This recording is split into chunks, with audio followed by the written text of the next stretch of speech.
Good evening. Tonight, we're talking about a 6 million square foot promise, or a 6 million square foot problem, depending on who you ask. It's called Project Washington, a data center designed to reshape the skyline, the tax base, and maybe even the future of Delaware City. And like every big idea that hits this county, the debate isn't just about the use or zoning variances. It's about power. Who has it, who wants it, and who's pretending that they don't. Enter Councilman Kevin Caneco. In a county where some elected officials are suddenly developing a case of political laryngitis, Kevin Caneco is not one of them. He's been vocal, matter of fact, he's been unusually vocal about what he sees as the real stakes here. Not the shiny artist renderings, not the union talking points, not the carefully engineered optimism from developers, but the choices we're making as a government, and whether those choices protect the public or surrender to whatever billion-dollar industry shows up with a PowerPoint and a promise. He's raised the questions most people in power would rather tiptoe around. Why are we writing regulations that don't actually regulate? Why are we afraid to apply the rules retroactively when a project is already raising red flags? And why does it feel like the county is being shaped by the data center industry instead of shaping it themselves? Those aren't small questions. They cut to the bone of what public service is supposed to mean. So tonight, we're not here to rubber stamp anything. We're here to ask whether Newcastle County is prepared for the world we're walking into, or if we're handing over the keys before we even read the lease. Councilman Kevin Caneco joins us now, and we're going to have a conversation a lot of people in this county would rather avoid, because this is the agenda, where the truth has no party, and unafraid and unfiltered conversation is the standard that Delaware deserves. Welcome, Councilman Caneco. Good to be here again, Kerwin, and thanks. Thank you so much for joining us. We're back here again. We're excited. We're not at a loss of news. No. We don't have to go far to find the news. And right now, there's a lot of things happening in our county. Our county is popping, and the data center, and I want to be frankly honest with you, I'm in favor of a data center. I work in the IT industry, I work in security, I think it's necessary. There's no way that we can utilize social media at the extent in which we're utilizing. We can't have expectations as our healthcare to function as the way that in the ways that we need for it to. We saw yesterday with Cloudflare going down and the implications that caused when AI had to stop. Data is here to stay, but I understand what you're talking about in regulation standpoint, why that is important. Please tell us a little bit about Project Washington. Project Washington is a massive project that we're talking about. 6 million square foot. It's a huge data center. In fact, it would be one of the biggest data centers in the entire East Coast. 6 million square feet. Correct. On 2 separate parcels. It would include 12 different buildings. And they're trying to hook up into the Red Lion substation that's just east there of Route 9. And this would be a massive project. And we're talking just construction of it through phases of possibly being 8 to 10 years. And we've never encountered anything like this in Newcastle County or in the state of Delaware before, because there are certain data centers in Newcastle County, but they're like a Little League baseball field compared to what's coming, which is basically Lincoln Financial Field as a comparison. So I think how much of this, and we can get into your apprehension and the rule set that you're working through, but how much of this pushback that you're getting from folks in Delaware City and people throughout the state, honestly, is just the simple fact that they don't understand what data centers do? Because to me, it's like if we're all drinking from a hose, right? Regardless of you saying, oh, I don't do this, I don't do that. But if we're all drinking from the hose, it seems like slowing this down is kinking that hose, right? And bringing that water to a stop or slowing it down when in fact the world is trying to push a lot through it. Right. Do you agree? Or Yeah, I mean, listen, what we're trying to do is we're trying to put reasonable regulations on a project that is, AI has been growing faster than we have known Right. for a long time. And certain county governments throughout the country have not really caught up with these. And these data centers take a tremendous amount of energy to produce, a tremendous amount of water consumption. There's lots of things, noise levels associated with them.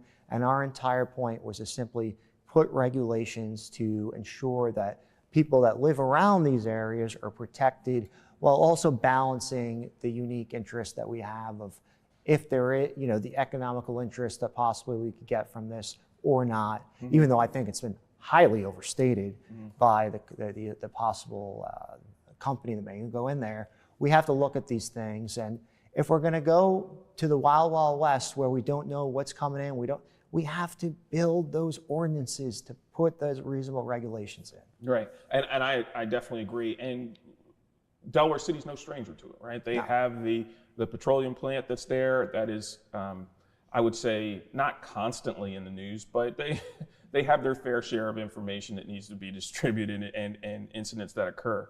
But what some people, honestly, as a Middletown resident, yesterday I'm driving to work and I see gentlemen outside of, I believe it to be your neighborhood or one of the neighborhoods there, with a banner with your phone number on it, telling people to call you because you're pulling jobs from them, basically. Right. What would you have to? What do you say to that? It's just wrong. It's just a false accusation. And the reality is, us trying to put regulations is not killing any jobs in any way, shape, or form. In fact, what we learned from Starwood Ventures is actually by the time this is completed, they may have sub 200 employees possibly at this data center. And by the way, some of those are just not even working within the data center. They're contractors that come in there to do janitorial services, et cetera, et cetera. So there are some really invested business interests within the state of Delaware that want to get something over the finish line, and I think are being dishonest with a lot of people and saying, that me trying to do reasonable regulations would try to kill jobs. It's a bunch of nonsense. It's just not true. And anybody can look it up and see that we are not doing that at all. What we're trying to do is say, we don't want to suck all the water out of the river. We don't want to destroy all the wetlands in Delaware City. We don't want to have low noise regulations that would destroy people's sleep memories and levels. That's what we're trying to do. And for them to accuse me of that, it's just immature and it's juvenile. And what would you say to those folks right now if they were around the table, other than the fact that they're wrong? Well, we had a conversation last night on some of the people in the Building Trades Council. And what I said is, I'm always willing to work with anybody and have an open dialogue and have an open conversation about how we get this done. Because if we eventually, if it does happen to get built here, of course I want, union folks that work in Delaware to help construct that project should it happen. Right. But I am not going to surrender, and I'm not going to concede on having reasonable, smart regulations prior to building this building. And I think at some point it becomes personal, right? I don't think it becomes more personal than coming into where you live and bringing out information and your personal cell phone number. I mean, is that what Delaware politics is now coming to? Is that the way how we push things across now? I'll be honest, we're not doing well. I see some stuff that's happening around here. I've been attacked personally. And you know what? It's because I speak out and I tell people, hey, you can't do this. Hey, it's not 1984 anymore. And we have this thing called the internet. And yes, people watch things online because they see what's happening in governmental bodies. And some people are just still stuck in the past, that thinking that you can't speak out, that you can't do things, that you can't say things. And I'm never going to be that guy. And as I've said, it's up to the voters moving forward and what they think about that. Yeah. Also, in regards to the data center, I think it's important for people. I know there's going to be more jobs in building this data center than there's going to be in operating the data center. That's not the way they function, right? And I think it's important that Delawareans know that. This isn't going to be the job boom, and they might see this massive building, but most of that building is computers. right? Doing what they do. And then the rest of the building are folks that monitor that. Some of the people that monitor that may be in this country. Some of the people that monitor that may be in that building. Some of the people that monitor that may be, in another country somewhere handling that. That's the way data is. This will not be like across the street at the refinery where, it's several people and several shifts of people and subcontractors and builders. But I don't think sometimes that constituents understand everything. Right. Yeah, no, it's a great point. And there is, as I said, right now, the amount of jobs that are associated with this project are not a lot, to be honest. For such a huge building, for such a huge project, for so many residual effects that may happen from this. And we've raised these concerns to folks. And, Starwood Ventures, which is the organization that wants to build this, is by the way, a private equity firm. Right. That's all they are. That's all it is. So they're not the people that are going to be in this building. Not at all. They just want to build it, flip it to a new owner, and move on. Their money is the deal. Exactly. It's all about the bottom line and the money to them. They're not from Delaware. They're not from around here. Right. And as I told people on the floor of council, and some members got mad at me, I was like, do you think these people really care about Newcastle County? Right. Do you think they really care? They're moving back down to Washington, D.C. A lot of these people live in Northern Virginia. They don't care about what happens in 5-10 years. But people like me and you are going to have to live 10-15 minutes from this project. And once this thing is built, if it is built, that's long-lasting impacts. And it sets a precedent, right? So if this is in fact one of the largest that there is on the East Coast, Delaware still has space, right? For them to build another one, maybe downstate, maybe another one somewhere here in the county, maybe another one just in Middletown. Who knows what's going on there with some of the other warehousing that's going on. It could be several other things. But I'm a believer that this is almost the world in which we live now, right? I don't know if we can slow it down, right? We can make sure, I think you're doing the right thing by making sure that there's regulations, there's guardrails, there's necessary things that are there to help citizens and constituents around it. But the fact of the matter is, I think that these data centers are here to stay. I truly believe. Now, let's talk about last night at council. Sure. There's no way I can let you go, Councilman, without talking about this. It seems like there was some birds in the air, so to speak, in council chambers. Councilman Tim Sheldon gave you a gesture at the end of comment in regards to public comment. And I don't know if that's been done before in council chambers, has it? Not to my knowledge. No, Councilman Sheldon decided to give me the middle finger on the council chambers floor. And I have to say, I was floored by the unprofessionalism, the pettiness. It was a rough day for you yesterday. And the complete bullish nonsense of that. You're in a legislative body, Mr. Sheldon, and when people say things that you disagree with, there's other ways of handling it. You know what? You can have other conversations, you can talk, you can do things. In fact, the reason I brought this up and the reason I said that you're out of order, Mr. Sheldon, originally, is because somebody was making a public comment. And Tim Sheldon was sitting there laughing and making fun of them. And I said, you're out of order, Mr. Sheldon. And then he decided to give me the middle finger and then leave. And he left chambers. So he didn't even stick around the rest of the meeting. So, Tim, what I would say is apologize or just resign, because clearly you don't want to be doing this job anymore. So that's some strong words, Councilman. You're telling Councilman Sheldon that just quit because you're not good at this anymore. He doesn't want to be there anymore. If you're just there to laugh at people and get mad and yell and not listen to your constituents, then what are you doing in a legislative body? We're here for that hard work. Stop collecting a paycheck and go do the hard work. So what were the responses of some of the other council members who were there? Was it shock and awe? Were they backing him? Were they backing you? Or was it just throwing their hands up in the air saying, what the heck is going on? Well, we kind of moved on pretty quick because it was really awkward, right? It doesn't get much more awkward than that. It was a weird situation, but multiple members approached me after and said, I don't know what happened there, Kevin, but I apologize. We're sorry about that. That should never have happened. Again, you can have disagreements on the floor of council.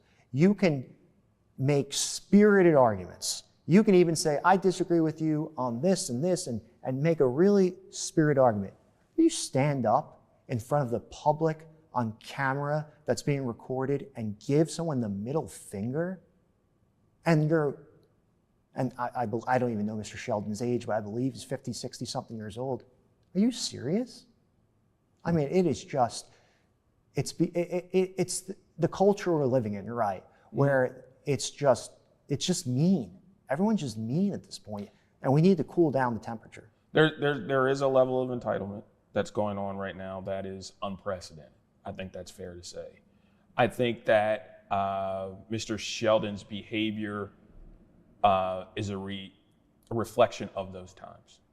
I really do, right? There's no reason, whether or not you want to be, right? You are a role model to a lot of people. And so is he. So is the council president. So is all those other people there. There's an expected decorum. There's passion, right? And we become passionate in debate and ideas, and that's just the job you signed up for. But when it comes down to gestures, what's next? Right. That's my thing. There's something that's going to be next. What's next? I don't know. What I want to do is, I have always said, I want to, especially because we work in county council, is work with people, whether you're a Republican, whether you're a Democrat, whether you're an independent, on local issues. We don't deal with those hot contentious issues that we see in the national politics a lot of the time. We don't, really don't. We're dealing with these local zoning issues. We're dealing with these data centers. We're dealing with these warehouses. You know, when we had a conversation a year ago about some of this stuff, right? We're dealing with how much our local cops should be paid and all that stuff. Like, we don't need to be at each other's throats because you're a Republican or a Democrat or an independent on this. And I learned a long time ago as a person who wore the uniform of being a United States Army officer, we used to sit around a smoke pit, and there were guys and gals who had different opinions, but we all had one thing on our right shoulder. It was called the American flag. And we need to be able to talk to each other and get along with each other. And we're getting to this weird place in this country where that seems to be almost impossible. And the visceral and the anger and the violence that's happening is unacceptable. It needs to stop. And we need to realize that we all love this country, and how can we get to a better place? Absolutely. The best thing about history is we use it as a primer, right? America, although this hasn't happened in a while, but it's been here before. It's been here before on several different issues, and it has to get worse before it gets better. And unfortunately, I'm seeing it just like you are, getting worse and worse. I have to ask, as a taxpayer in Newcastle County, I have to ask as a homeowner in Newcastle County, property tax owner, payer in Newcastle County, what is going on with the reassessment or assessment? I don't know which, we talked about it, I don't know how you're going to phrase this, but where do we currently stand? So reassessment is, you know, it occurred, okay, from a 2021 court order by the state. We enacted this through 24 and 25. There was reassessments that went out. There was a court challenge to it to say whether we could split tax rates between the county and the school. Essentially, what they said is you can do that. So people are going to see supplemental tax rates go out, bills go out to their homes within the, we think after Thanksgiving, okay?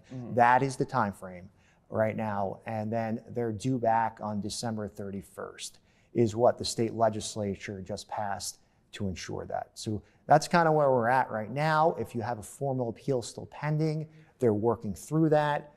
If you haven't filed for an appeal this year, you can't, but in the following tax year, you can still file for an appeal. Okay. Where, in your opinion, did it go wrong? Well, you know, I think there's certain things we could have done better in the way of, first of all, let's be honest. As a state, we should have never waited this long to do that. No, we should not have. There were cowards in Dover who refused to actually bring this up because they said, quote, it would be the end of our political careers. That's why we're dealing with all this friction. Two, I think we could have looked at, hiring, more assessors, possibly more people in our finance department, a few other folks to handle this, because we're building an airplane in midair, essentially, because it was the first time we ever did this. We didn't have institutional knowledge of how to do this.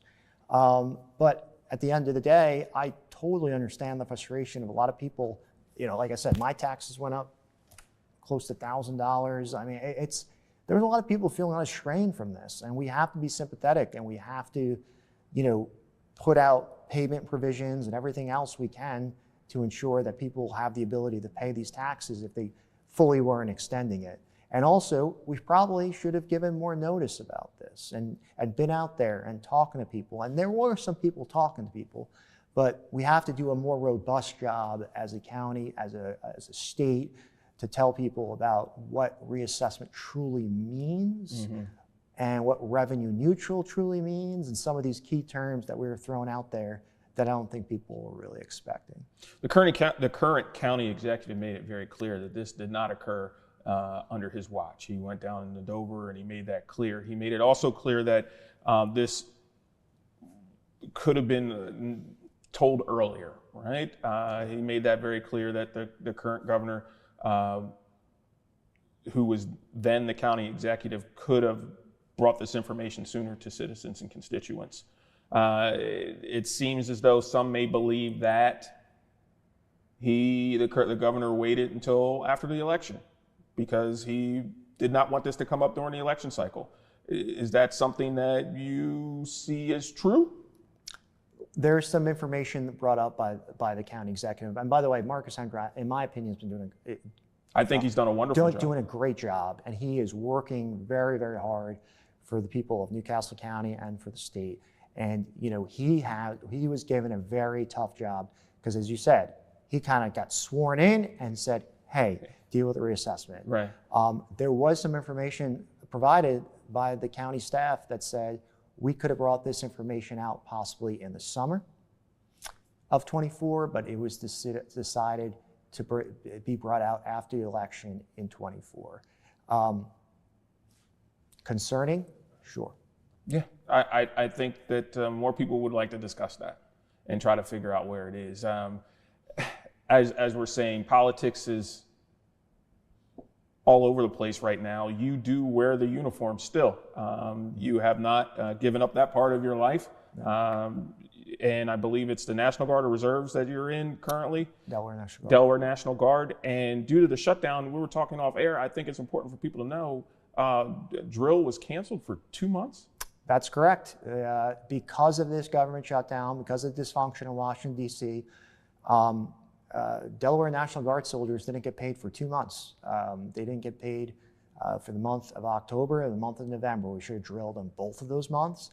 And there are lots of thousands of soldiers, young soldiers, sometimes only 20, 21, trying to support themselves at UD or wherever they may be, who depend on that paycheck for the weekend. And guess what? Didn't happen because of dysfunction in Washington. And I really wish Washington would get their act together and stop closing down the government. As a defense attorney, what is your closing thoughts on the Epstein files? Should they go out? Should they? I mean, it's going to happen. Like, what is your Kevin Caneco feel on this? Release all the files. Have transparent information. As I said, as the father of a young daughter, I mean, we need to know this information. Yeah. We need to have the full, transparent disclosure of what happened, when it happened, because, yeah, I'm a criminal defense attorney, but if you're doing things like that, that's just not acceptable in society. And I hope we get all the information out. And there's some powerful people, I think, involved in Washington, D.C. circles that are going to be exposed on this, and they should. Absolutely, they should.